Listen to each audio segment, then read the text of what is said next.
But in the end, that's all we really got. I feel so liberated, and thank God for the blessings that I have demonstrated. Without the demon. Blog Talk Radio.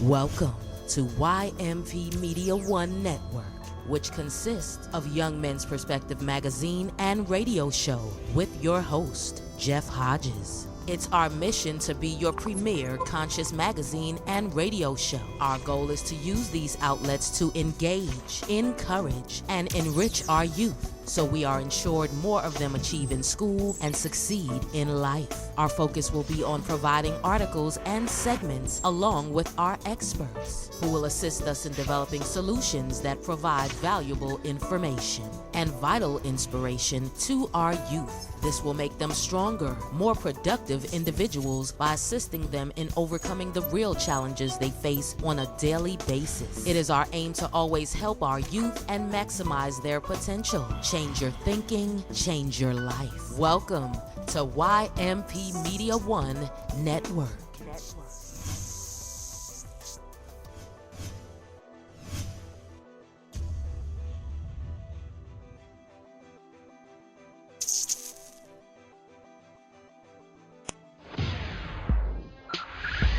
5, 4, 3, 2, 1.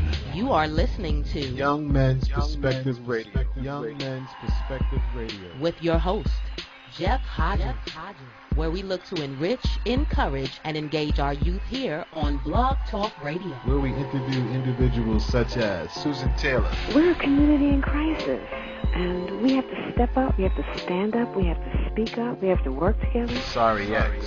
And then because we have Facebook and Twitter and we're able to share this information, the information is getting out there more. So to me, it's really social media that's changing the game. Dr. Julia Head. We live in a racist society, and you can get arrested, black boys, for walking while black, thinking while black, driving while black, and anything you're doing while black. Dick Gregory. So all this violence we seeing in the black community, that's not legitimate. But in a white racist system that I accept, I believe anything they tell me. Black on black crime is a good example. Young Men's Perspective Radio. Young Men's Perspective Radio. Your call-in number is 215-383-3998. That's 215-383-3998. Young Men's Perspective Radio. Young Men's Perspective Radio. And now your host, Jeff Hodges.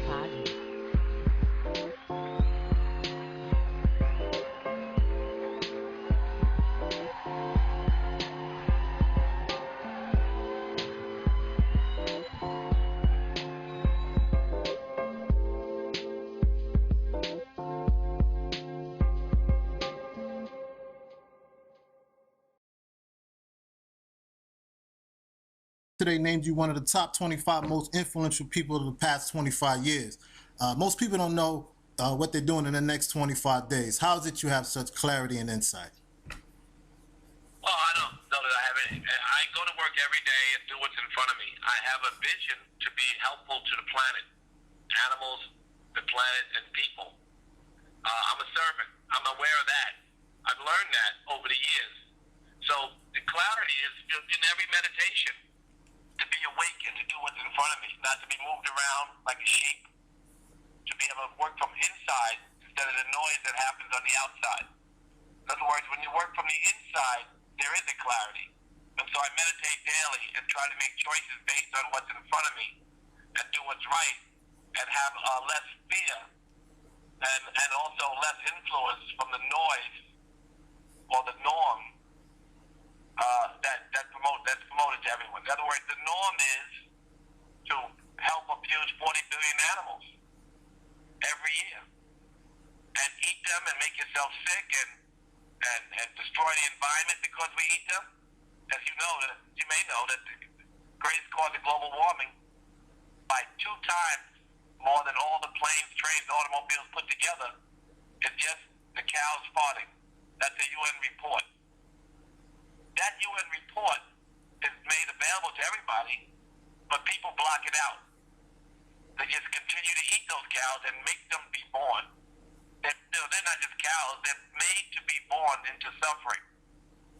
The sexual abuse that goes into making them born, the abuse that makes them grow quicker, the poison that makes them grow quicker and gives you cancer, the poison that destroys your immune system that's in them, all of these things go together as a terrible abuse. So if you meditate and you decide on your own that you don't want to participate in that, then you're alternative, you're different. But in everybody's heart, all the scriptures are etched. And we can just reach inside and we don't have to read the Bible and say dominion over the animals. And say, why, if we believe the Bible says dominion over the animals, do we abuse 40 billion of them every year? Or you don't have to, participate in racist or homophobic or sexist actions that may be the norm in your community or around you. You don't have to participate in any of the things that are forced on you, or you don't have to think it's okay to go, to support the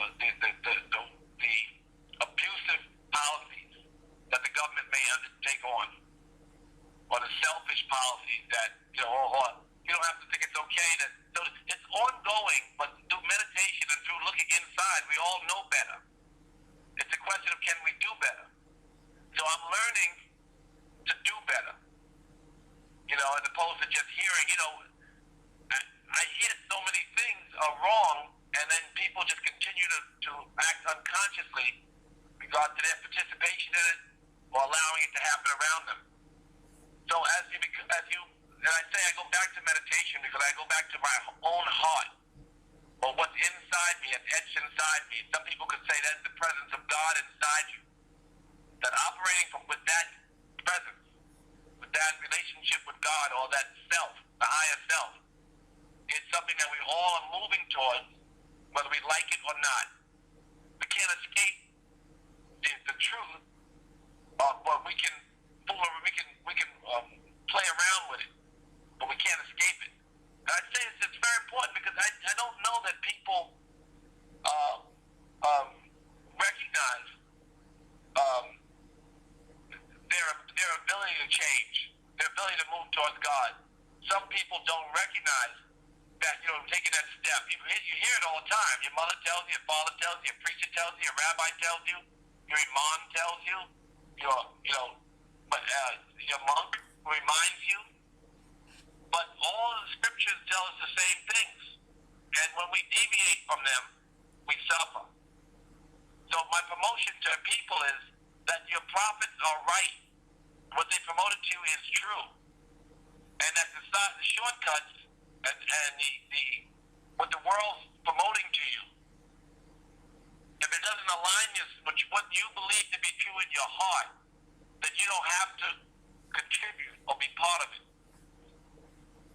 Now, figuratively speaking, you have all the pieces to the Monopoly game and have brought up Broadway, but yet you remain humble and centered, which is quite astonishing. What's the driving force behind your hunger factor?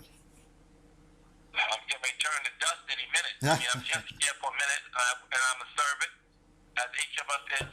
And I recognize the things that were given to me are not very valuable, and they certainly don't make me any more valuable as a resource on this planet. People say, I give away, $10 million in charity. But there's a person who's working in the field, administering the drugs that maybe that $10 million pays for, to suffering people, and God favors that person. You have to be able to realize, that you're just part of a big, living, breathing God, and you're not separate or special, because that will allow you the freedom to have happiness while you're here. Anything that separates you from the rest of humanity separates you from your own happiness. And I'm selfish like that. I want to be happy. Let's talk music. You have been instrumental in the careers of such acts as Run DMC, Jay-Z, and LL Cool J, and the iconic record label Def Jam. How can we, from a societal standpoint, take a hard look at the effects some say hip-hop is having on our youth, or would you disagree that there's any negative effect at all?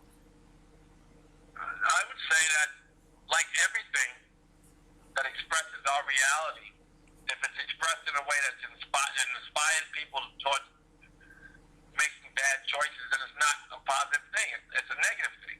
If it's inspired people, or sometimes rap expresses a reality that we know to be negative. It could be our sexism, it could be our racism, it could be our homophobia, it could be our violence, it could be our, we have many truths that are not good. The poets are there to tell that truth. So in some cases, someone who's already on a bad path, if there's a glorification of negative attributes of our culture, then it can be hurtful if a person accepts it as such. Many times, it points out, and lots of times, it points out a reality that people live in that's negative, and it doesn't advocate for it. In other words, lots of times they talk about drug dealing, and they say it is the only choice. And it can be perceived in many ways. It really is the individual that has to make it. But when they talk about, frivolous sexual pursuit as being the most fun thing in the world, then it kind of makes it okay for everyone to go ahead and do it. Right? It's part of a culture that promotes it anyway. Every TV commercial sells sex. Every TV. So if it does that, in some cases, it's because it's such the norm. They're not saying what the TV is not saying what normal movies, G-rated movies aren't saying. They're saying what everybody else is saying. But they don't, most times, a lot of rap music that expresses our truth, it points to what is hurtful about it as much as it points to what its reality is. I don't think rappers are more sexist than the next preacher. I always say this, I don't think they're more racist than their parents. I don't think they're more homophobic, certainly not more homophobic than the norm of society. And they certainly are not more gangster than our government. Exactly. So that's just, our reality. Now, it is true, some rappers come from very difficult places, and they talk about it as if it's something to brag about. They talk about the bad parts of the society that they come from as if they're bragging about. If that's their truth, and they're saying their truth, they're poets, they have every right to do so. I would never stop one from doing it. I would ask them, can't they explain to us why they feel a certain way? I would do that years ago. I remember making records and telling the South Central Cartel, explain why you say in Gats we trust. And they went on to talk about how they didn't trust the police.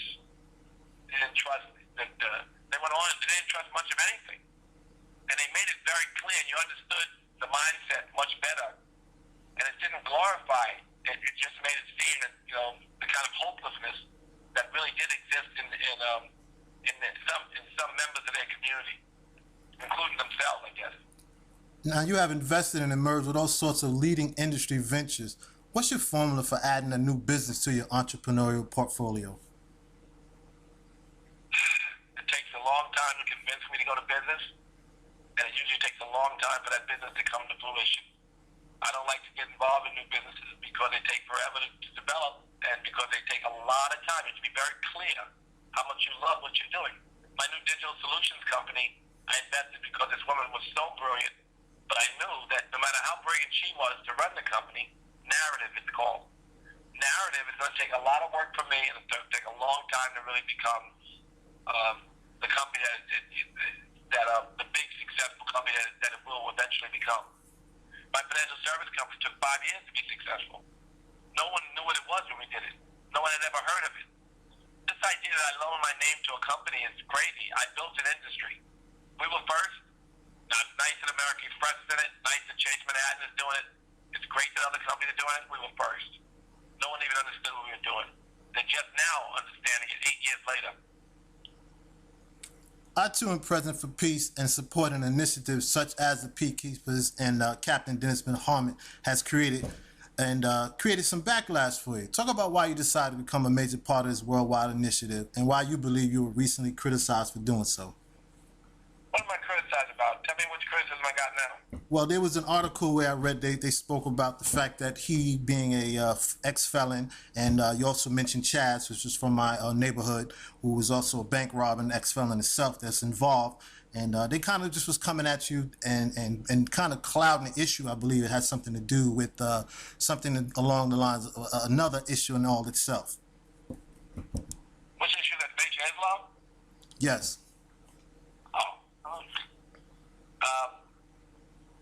I mean, no one will ever fix their mouth and call me an anti-Semite because I work to bridge people together. I love Minister Farrakhan, and I love the work that Nation of Islam does in our community. And I love what they've done to change the lives of so many African American men over the years. And I love Captain Dennis and the work that he does. So I didn't even know about the criticism, nor do I even give it any, light. Mm-hmm. It doesn't mean anything. It means nothing to me, the criticism. I love what Captain Dennis is doing. I mean, we don't want to have any things separate us from all the support we can get, whether it's monetary support or foundation support, collaborations. So we operate. We do have support from members of the Nation of Islam all over the country, and it's useful. It's very useful because the men from the nation, a lot of them are ex-felons, and they become found again men who go to work every day and try to take care of their families. And in some cases, when they hit the street, to help us to speak to gang members or really difficult elements in the community, they know those community members. They're not afraid of them. Sometimes they get the church out on the block, and they judge, and they don't. There's many times, not all the time. They get out in the street, and they don't really have a relationship with the street kids. I'm an ex-gang member. I can go. I see the street. I don't feel separate from them. I feel like I am them. I don't judge them because I was them. In terms of their condition that they're living and the mindset that they carry. I understand it. A lot of the members of the Nation of Islam are the same kind of, characters who reformed from some of the actions that these kids take. And they can understand the mindset enough to really relate to them. And so the Nation of Islam is very helpful in the street, where lots of other, more judgmental figures in the community or maybe cleaned up, but maybe never were dirty. Right. So I think it's better to work with ex-cons. It's better to people who love their community can come from anywhere. But people who love their community and are really qualified to clean it up are more likely to come from the prison or from the struggle themselves. The census in the poetry community is that the climate is right for you to bring back Def Poetry Jam. People are fed up with reality shows, even though the ratings would suggest otherwise. Would you consider bringing back this powerful instrument of expression? Well, we're doing something called ADD, All Deaf Digital, and we're doing a lot of poetry on that. It's going to launch very soon, and it'll probably turn into something much bigger. We're going to build a whole poetry community right now. Okay. Now, among your many accomplishments, you're also an author. Let's talk about your most recent best-selling book, Super Rich, Inside and Out. You discuss the power of inward strength and reflection as a means of achieving human aspiration. Elaborate on what you're trying to convey to your readers. To say that the idea of Super Rich is about the state of needing nothing. It's a state of consciousness. I couldn't say taqwa is what Muslims call it, or I couldn't say Christ consciousness, or I couldn't say nirvana, as the Buddhists refer to, or I couldn't say samadhi, what the yogis refer to, although this whole book is based in yogic philosophy. Every religious figure that ever created a real big movement was close to or realized that such a mystical space existed, enlightenment. Heaven on earth, or Christ consciousness, is an idea promoted by all the prophets. So Super Rich is a state of needing nothing, operating from a place of pure presence and awareness, and so the book is about, and Jesus taught two sermons, because it is a prosperity book, one that good givers are great getters. He taught that to the masses. That way they could pay the Romans their taxes on time. But he taught his disciples, give without expectation. And those people really made money. They had no problem with the Romans and taxes either. So that's the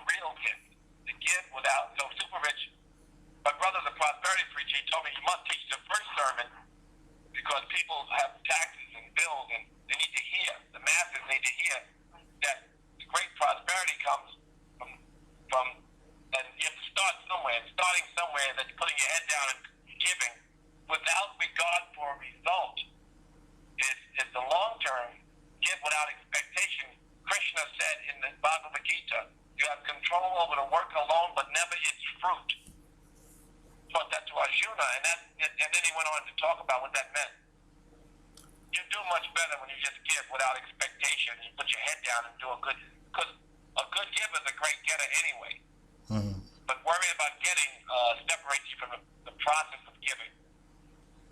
What a lot of people may not know about Russell Simmons is the depth of your social activism. Share with us the particular types ranging from PETA to the plight of animals and lending yourself to the gay community. Well, I support the gay community because civil rights, if you're a human being, you want to give other people the same rights that you want to take for yourself. And so, it's a plight. Many people in the gay community, especially in the black gay community, you can see it more than you can see it here in Beverly Hills. They live in they're treated so poorly in their own community that they never get to realize their full potential as human beings. It is so, it's not like the black community, but, the black community has the same plight, but at least they had each other. But if you grow up gay in the Bible Belt, and you're a black kid in the Bible Belt growing up gay, you're trapped. You're treated so poorly. You're locked out of your rights. So you start first with legal rights. And look, even with legal rights, blacks still are the victims. Even new blacks born into some communities today are the victims of slavery because of the mindset, the slave mentality that they still carry, the poverty mindset that they may have. So there's a lot. So anyway, brother, I want to talk to you some more if you need to, but I got to take this call. All right, I want to thank you for your time, Russell, and I appreciate you for your wealth of information. All right, I really appreciate you. Thank you, big brother. All right.